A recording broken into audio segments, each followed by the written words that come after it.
Alright, so today I want to introduce you to the sugar ball python. Essentially what the sugar does is it really brings in a lot of white on the sides of the snakes, and it really opens up a lot of patterns. So for example, you actually have kind of what is known as the Roswell gray alien heads on the sides of a lot of snakes. If you actually work sugar into the mix, essentially what it does is it kind of opens up the alien heads and kind of wipes out the eyes or the pattern inside the alien heads, so you get these really wide open patterns in a lot of combinations. And kind of the interesting thing about the sugar is a lot of times if you actually hatch out some combinations with sugar in the mix, a lot of times it really, I'd say it's not really visually impressive as a hatchling, and as it ages and matures it gets more and more visually impressive the older the snake gets. It's pretty amazing the transformation from a hatchling to an adult with the sugar gene. So today I want to jump over the internet and I want to show you the potential of the sugar ball python. Alright, so I'm going to jump over here on Morphmarket.com and I want to start with this snake right here. This is the sugar ball python. And kind of the interesting thing about the sugar is a lot of people think the sugar is the same thing as the calico. Some people think it's the same gene and some people think it's completely different genes, just two different lines of a similar looking mutation. And essentially what the sugar does is you can definitely see in this one, it's bringing up the white on the sides of the snake. Sometimes you can have a really high white and sometimes you can have a low white, but I'd say probably the most underrated part of the sugar that a lot of people don't realize is it really changes the pattern on the sides of the snake. You can see it kind of wipes out all the alien heads and you kind of get, you know, the alien heads with no little eyes on the inside. And a lot of times it'll really open up the alien heads and give you these big, large splotches on the sides of the snake. Pretty impressive. So I actually wanted to show you what the sugar looks like, mixing some other genes into the sugar so you can really see the true potential of what the gene can do. And the first one I want to show you is this one right here. This is the Pastel. And the Pastel is, I'd say, probably the most common gene in all of ball pythons. As a matter of fact, I actually came over here on Morphmarket and searched for Pastel, and believe it or not, there's been almost 50,000 Pastels listed over here on Morphmarket. It's pretty crazy.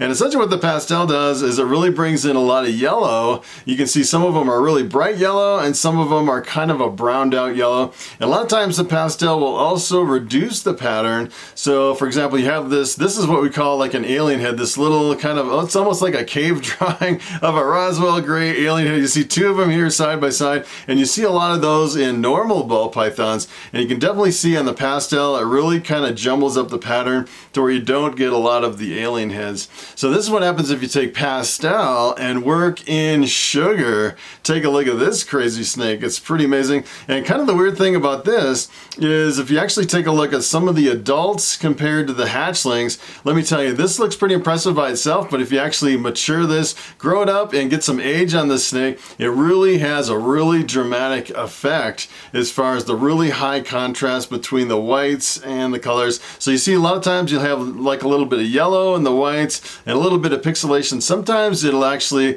change this into a really stark white background, and then these little spots a lot of times will turn into almost like little checkering inside of the thing. As a matter of fact, I actually pulled one up here that has some age on it. Take a look at this. This is an adult Pastel sugar, and look at the transformation from a hatchling to an adult. Pretty amazing. And you can see the white is really like a super stark white, and all the little speckles turned into these almost like little freckles on the inside of the white pattern. Pretty amazing combination. As a matter of fact, I actually pulled up a couple more Pastel sugars so you can actually see kind of the variability. Take a look at this one. This is pretty amazing how it really changes the pattern. And it's kind of interesting too when you mix in sugar with the Pastel. It seems like a lot of times it'll actually brown out the Pastel quite a bit to where you get this really interesting effect of kind of a jumbled up pattern. Really crazy looking snake.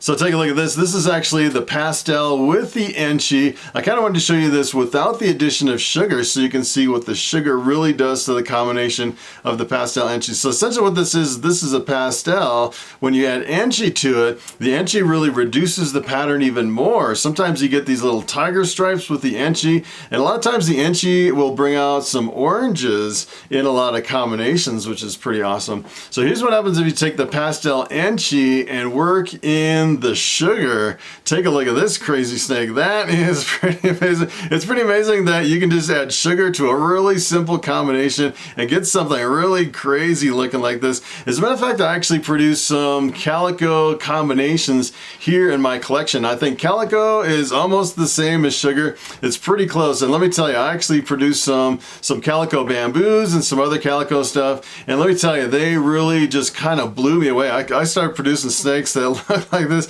I'm like, I definitely need to get more into this project. I actually produced quite a few hatchlings with calico in it that I'm actually holding back. And it's really similar to the sugar, really similar as far as the effect, and really dramatic change to a lot of combinations. So take a look at this one. This is actually the Super Pastel Sugar, one of my favorite combinations because I actually produced two of them this year. I actually produced the Super Pastel Calicos and they look really similar. And it would be kind of interesting to actually compare the calico to the sugar side by side. And almost, almost looks like sugar may have even more of an influence as far as some of these combinations. It almost maybe even trumps the calico. I really am digging a lot of the sugar combinations over here on Morphmarket. So take a look at this one. This is actually the Enchi with the spider. So essentially the spider usually has kind of a spider web pattern right down the top of the snake. And if you actually add Enchi to the spider, it really reduces the pattern even further into almost little squiggly marks right on top of the spider. And kind of the cool thing about the spider is it actually pretty much naturally has almost like a calico appearance to it, where a lot of white is coming up on the side of the spider. So here's what happens if you actually take the Enchi spider and you work in sugar. Take a look at this crazy snake. That is pretty amazing. And I'd say probably one of my favorite combinations is working sugar into a spider. And it seems like with the Enchi, it just makes it even that more impressive. Seems like the Enchi really reduces the pattern a little more and maybe brings out even a little more of the color as far as some of the color on the top of the snake. That is really amazing. Matter of fact, I was wondering how much this was. That is pretty amazing. This one actually sold for $500 back in 2018. Pretty amazing combination. So here is the lesser. The lesser is actually in the blue-eyed leucistic complex, and the lesser I would say is pretty much the king of white snakes. So if you mix the lesser with anything in the blue-eyed leucistic, you end up with an all-white snake with bright blue eyes, which is pretty awesome. And here's what happens if you work lesser into the sugar. Take a look at this. This is kind of an interesting combination. So for in this example, we actually have a really low white sugar. Sometimes they can be high white, and kind of in the last example was a really super high white, and in this case you have a really low white. So even with the low white sugar combinations, you actually have quite a bit of changes to the patterns on the sides of the snake. A lot of times it'll actually kind of open it up and give you these. If you actually go back and look at the lesser, you can definitely tell it has a lot of these alien heads with a lot of the holes in the patterns. And if you actually add the sugar, it kind of takes away all the holes in the patterns and kind of opens them up. Sometimes it really opens up the pattern, and sometimes it'll really keep the patterns kind of separated and kind of open and kind of smooth like this. Kind of an interesting effect working sugar into combinations. So here is the banana. The banana is extremely visually dominant. When you mix it with other genes, usually you can see the influence of banana in the mix. And the banana is actually a co-dominant. So you breed it to something else, half the offspring come out as banana. You can also make the super by breeding two of them together. And the super banana looks almost like a banana, maybe a little bit lighter version of the banana. And here's what happens if you work sugar into the banana. Take a look at this. This is pretty amazing, the effect that the sugar has with the banana. Really amazing combination. And look at the sides on this. Really opens up the sides to where you get these big blocks of white. And keep in mind, this is, I'm not sure exactly how big this one is. This is 78 grams, so it's a pretty small hatchling. And usually hatchlings are, between, I'd say maybe 60 and 100 grams. And then once they start aging and maturing, they can really transform into a really stark white background on top of a really crazy color. That is a pretty amazing combination.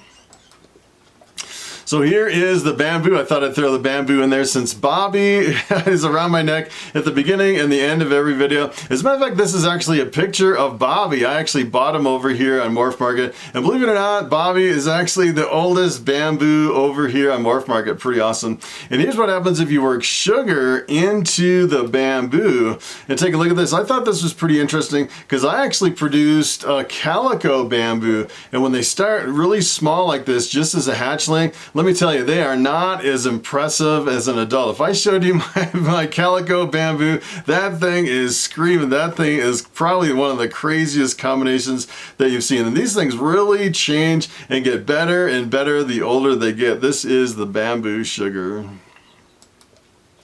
So here is the Lemon Blast. The Lemon Blast is actually the combination of the pastel and the pinstripe. And this is a really super bright yellow Lemon Blast. Sometimes I think it really depends on the line of pastel that you have in your Lemon Blast. I actually have several female Lemon Blasts that I use as breeders. And I think I have one of them that is as bright as a super bright Lemon Blast. I'd say most of them aren't really this bright. And here's what happens if you work sugar into a Lemon Blast. Take a look at that, how it really explodes the pattern. It's kind of interesting, some of the effects of the sugar. Sometimes you get like the white kind of coming up in a really gentle transition, and sometimes you get really stark pattern differences as far as, I'm not sure if it's really the version of the sugar or if it's really polymorphic, or it really depends on the genes that you mix it with. It could be kind of an interesting study to look at all the different combinations and kind of compare all the different versions of the sugar. There's a lot of different comparisons you can actually look at. A lot of times you have a lot of variability even within a gene. This is, comparing it to calico and different lines of sugar. So take a look at this. This is actually the Lemon Blast with the addition of lesser, which is also called an Emperor Pin or an Emperor Pinstripe. Pretty amazing combination. And it's kind of interesting if you actually look at the genes on this one. So this is the lesser pastel pinstripe. So essentially the Lemon Blast is really visually dominant. And then you work lesser into the mix and it kind of changes it a little bit, but not really to that degree. And here's what happens if you work sugar into the Emperor. Take a look at this crazy combination. I think this is one of my favorite Emperor combinations, working sugar into an Emperor. So this is the Emperor Pin Sugar. Pretty amazing combination. And it's a little bit harder to hit because it's actually 4 genes: the lesser, the pastel, the pinstripe, and the sugar. So this is the last one I want to show you. This one is really crazy. Take a look at this one. This is the Super Orange Dream Spider. This thing is one of the craziest combinations. As a matter of fact, I actually came over here and believe it or not, it's actually still for sale. I was like, what is the price on this one? This is $600. And the Super Orange Dream can make some of the brightest, flashiest snakes. And then you mix it with Spider. And it seems like for some reason, the Super Orange Dream and the Spider just make some of the best combinations. And the Super Orange Dream is kind of interesting because even the Orange Dream almost seems like it has Enchi in the mix. It really reduces the pattern. So you actually have the Super Orange Dream. It almost reduces it almost as much as like a Super Enchi, although there's no Enchi in here at all. And then it really brings out this really bright orange color. On top of the Spider, it is a crazy combination. So here's what happens if you work sugar into the Super Orange Dream Spider. Take a look at this crazy snake. That is pretty amazing how you can go from one amazing snake to another that is so much even more amazing than the last one. That's pretty crazy. So essentially what it's doing is the sugar is bringing up all the color all the way on the top of the snake. A lot of times it'll really bring, especially if you work it in with a lot of spider combinations, it'll reduce the pattern all the way up just to the top of the ridge. Makes for a really impressive combination. As a matter of fact, I was wondering how much this one was. This is pretty crazy. This one was actually $1,300. Pretty amazing combination. All right, so it is time for the question of the day. And Tim Foyle asks, Is it possible to get a female ball python mouser up to breeding weight? And that is a very good question. So when we're talking about a female mouser, essentially what we're talking about is a ball python that will only eat mice and pretty much refuse to eat anything else. Sometimes you can get them stuck on mice. Sometimes they'll get stuck on live only. So you have to feed them live. They won't eat anything else. That can be pretty problematic. And then sometimes they'll get stuck on African soft furs. But I'd say as far as a female breeder, I'd say the mouse is probably the toughest because of the size difference between a mouse and a rat. As a matter of fact, I actually have some of my largest ball python females. I'll feed them one rat that is equivalent to maybe 12 mice, and I'll feed them once a week. So can you imagine trying to feed 12 mice a week? That'd be like several mice every day, and ball pythons just won't really eat that much. So I'd say you can breed them. It's possible to actually get your females to breed as a mouser only, but a lot of times I'd say you probably can't get them to breed every single year like you can some of your other females. So some of my mousers, I'd say I can actually breed them like every other year or every third year. It's not as kind of consistent as feeding them rats, because sometimes it can be kind of hard to get that much weight into them. And usually as a matter of fact, I think it's actually better for the female to breed them 1 year and then give them a year off to kind of recover. And even if they're mousers or eating rats, I think that extra year of recovery is kind of beneficial for your ball python. So I'd say yes, you can breed them, but you really can't push them as hard as some of your females if you're feeding them rats only. So that is pretty much it. Thanks for watching, and I will see you in the next video.